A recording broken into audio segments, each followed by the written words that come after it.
Saludos amigos de Contrapunto. En esta oportunidad, en la entrevista al momento de Contrapunto TV, tenemos la oportunidad de entrevistar a nuestro columnista y analista, Francisco Martínez, quien es experto en economía y desarrollo social.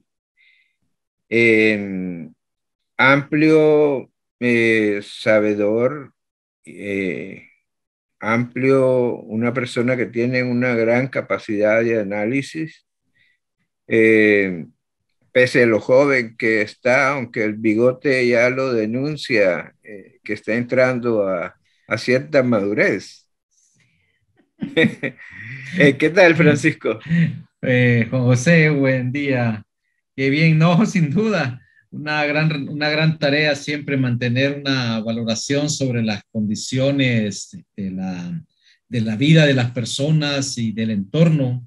Y siempre muy agradecido de poder compartir estas valoraciones con tu teleaudiencia en Contrapunto TV.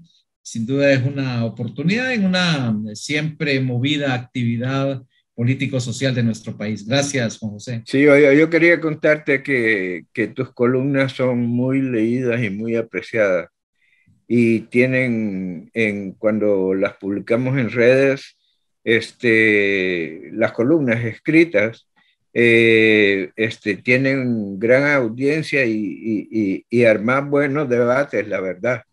Aquí.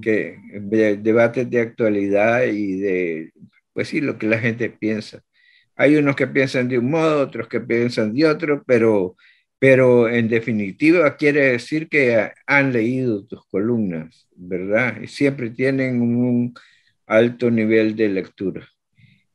Para comenzar, Francisco, me gustaría que nos hablaras eh, este, de cómo está actualmente la macroeconomía y la microeconomía en El Salvador.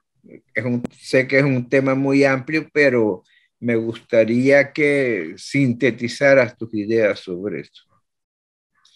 Sí, no, yo creo que es importante en todo caso tener en perspectiva cómo estamos y cómo hemos llegado a finales de 2021, después de 20 meses de pandemia, teniendo en cuenta que teníamos un país al cierre del último gobierno del FMLN en situación muy crítica. Incluso en aquel momento se generó aquella nota del default que obligó a una reforma precipitada del sistema de pensiones y que evidenciaba básicamente un problema de dificultades para gestionar la cosa pública en función de los intereses de las mayorías.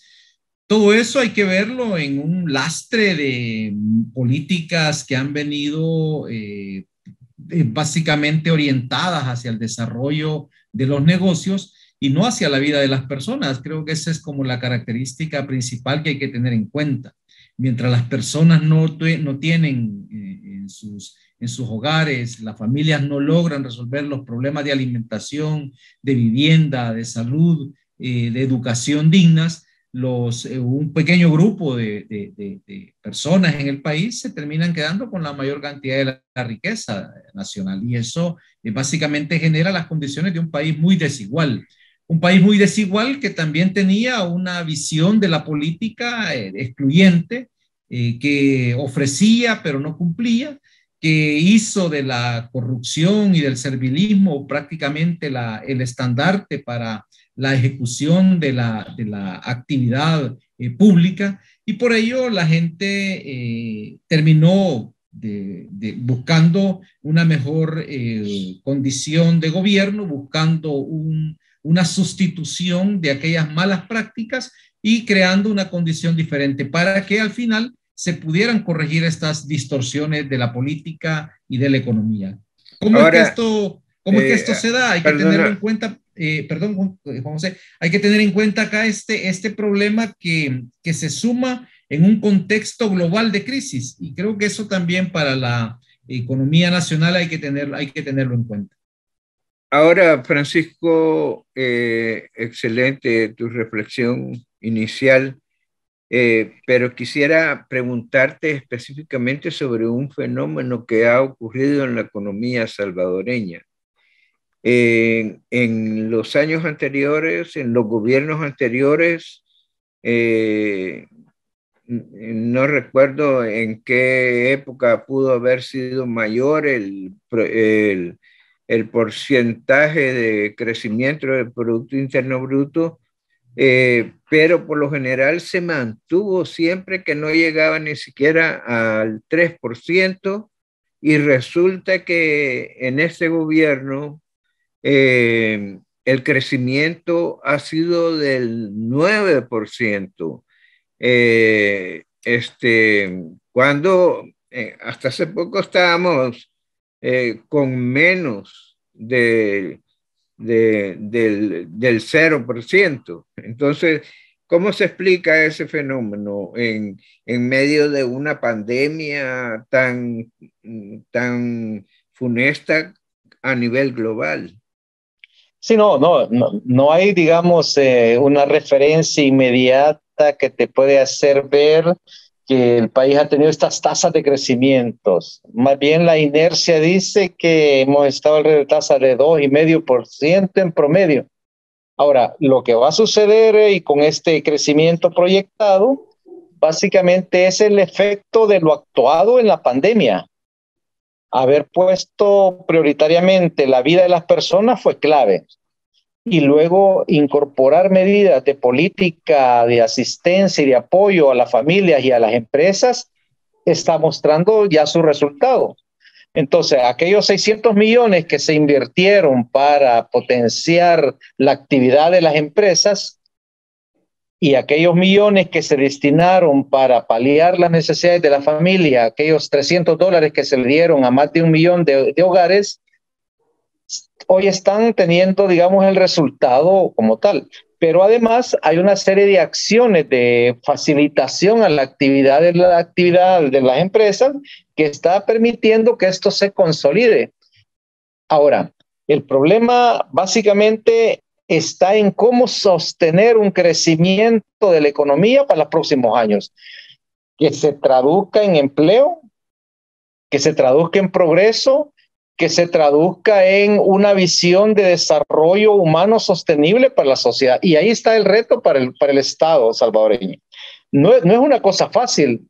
Eso implicará una transformación de la actividad del mismo Estado para que potencie aquellas actividades que generen mayor empleo, mayor valor agregado y mayor encadenamiento productivo. Y aquí está como la magia de toda esta acción.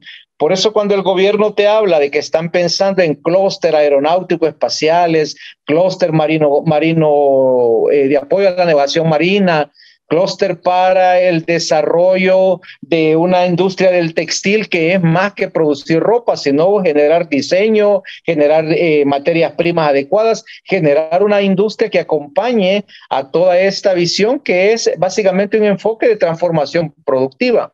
Ahí está la clave de que encontrar una vía al desarrollo propio, autónomo, que permita al país encontrar su senda al desarrollo. Ahora, ¿cuáles son los retos? En un país que no ha tenido modelos de desarrollo pensados en la gente. Lo que hemos tenido son modelos de desarrollo pensados en los negocios. La economía básicamente ha sido el centro de la acción de la pública. Ahora, ¿cómo se hace un cambio en eso? Ahí es donde lo que ha resultado después de tanto desencanto de la población en cuanto a una votación por un grupo político diferente es lo que hoy está provocando estas, digamos, modificaciones a la acción de la política del Estado. Y ahí es donde es clave la articulación de esta visión del Estado que vaya más allá del enfoque neoliberal. Es enfoque neoliberal que centró la acción del Estado hacia la economía, digamos, relegado a una actividad muy focalizada para atender grupos marginales. Hoy se trata de un Estado incorporado directamente a la promoción del desarrollo. ¿Cuál es el potencial principal que tiene El Salvador? Las personas, los 10 millones de salvadoreños. Y ahí es donde la educación, la salud, la seguridad son claves. Por eso políticas de inclusión, políticas que eviten que los recursos naturales sean explotados de forma indiscriminada y que además haya una atención de las grandes demandas nacionales, son vitales. O sea, en el neoliberalismo se puso en discusión un tema que había estado relegado, el papel del Estado. Entonces, si el papel del Estado va a ser en función de la sociedad, es clave entonces que las familias se sientan identificadas con un proyecto político como este. Pero también le genera a los que lideran este proyecto político una gran responsabilidad, cumplirle a la gente, porque no pueden simplemente quedarse con el eslogan, simplemente con muletillas. No, hoy se trata de pasar al terreno de los hechos.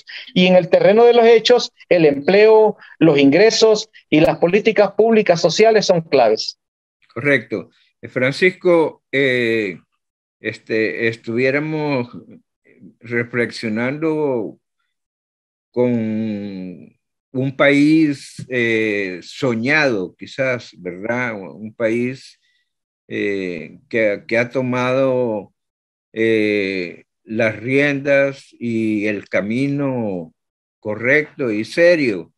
Yo incluso estoy viendo también que nuestros inmigrantes residentes en Estados Unidos y en otros lados, en Europa y en Italia, en, en, en Australia, como las remesas también, a pesar de la pandemia, han crecido en un % bastante importante. Entonces, la pandemia más arreglar el endamiaje económico en este país, estaríamos hablando de un país soñado, pues desde fundamentalmente en la posguerra, pero que desgraciadamente en 30 años no fue posible construirlo.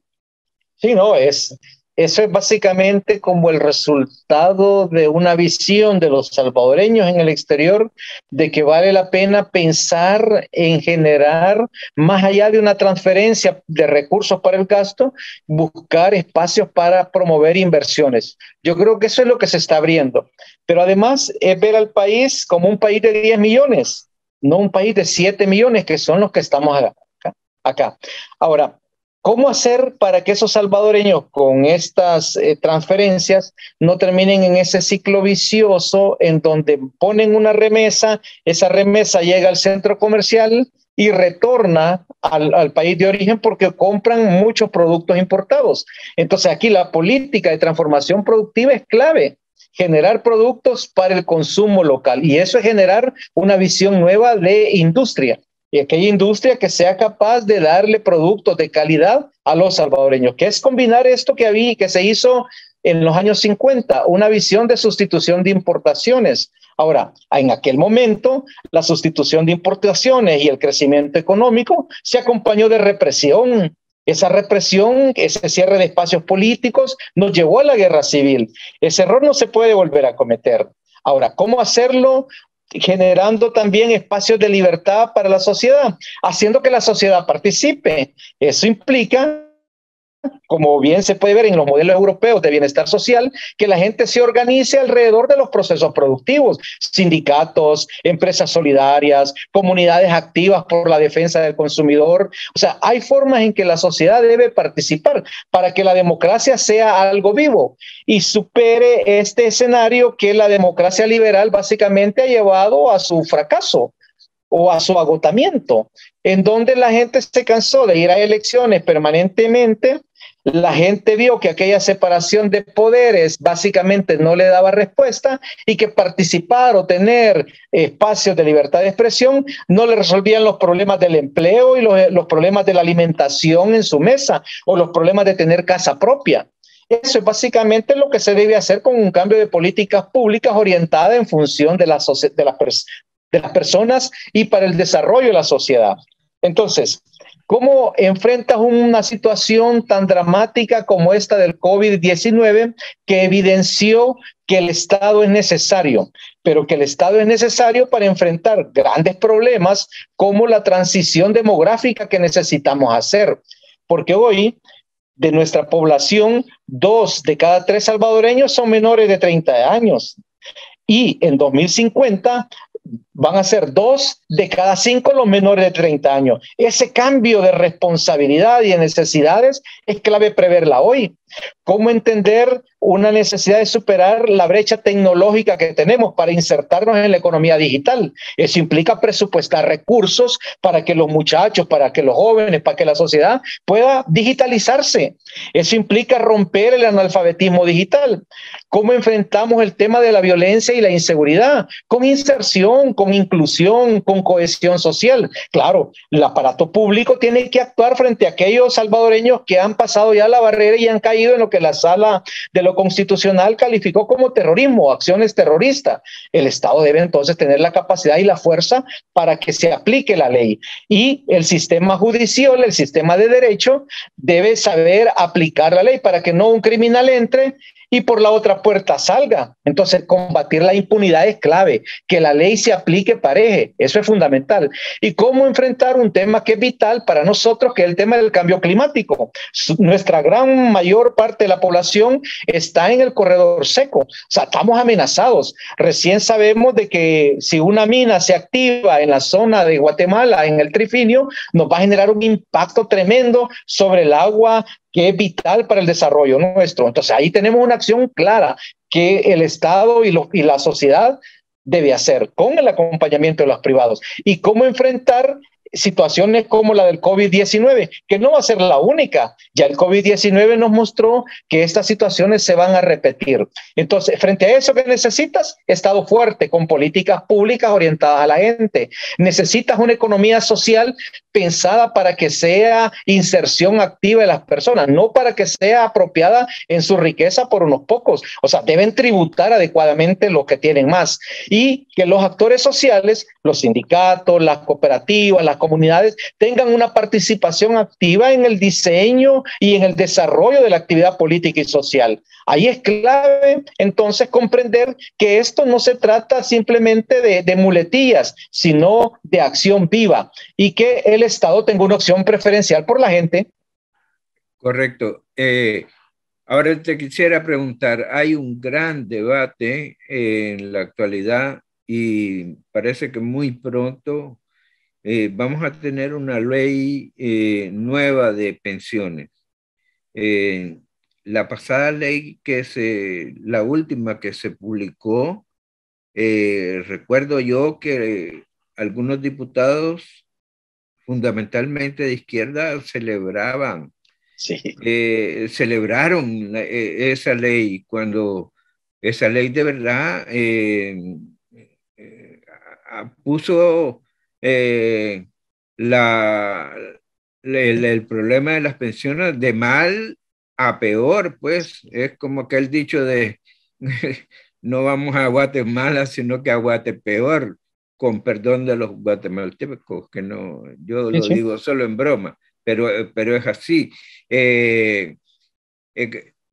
Contame cuál es tu reflexión sobre lo que se debe hacer con esta ley nueva de pensiones que se va a aprobar en unas pocas semanas. Yo particularmente quiero celebrar que haya una decisión de entrarle a uno de los temas de mayor injusticia en nuestro país. O sea, el tema de la previsión social ha sido un tema descuidado históricamente. Se ha tocado marginalmente. No es sino hasta la reforma constitucional de 1950 en que se abordó este tema como una política y una responsabilidad del Estado. Ahora, ¿qué ha sucedido? Básicamente eso se quedó en la letra. Porque nuestro sistema de pensiones, que es del modelo bismarckiano, que nació ya por 1880, básicamente asumió que la seguridad social es para los trabajadores dependientes, pero en una economía como la nuestra, el punto es que solamente 1 de cada 4 trabajadores está en la actividad económica formal, tiene un empleo dependiente. 4 de cada 5 están en la economía por cuenta propia. Lo más seguro entonces es que cualquier reforma, si se hace pensando en modo tradicional, va a ir a responder a una pequeña parte.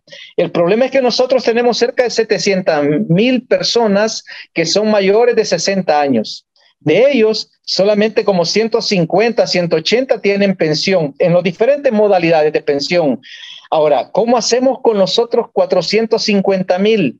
O sea, esas personas que son los ancianos que andan en la calle pidiendo limosna, son las personas que la derecha te pone como gente ejemplar, que grandes trabajadores, pero lo que no te dicen es que estas personas siguen buscando una forma de ingresos para no morirse, para no vivir plenamente de la mendicidad.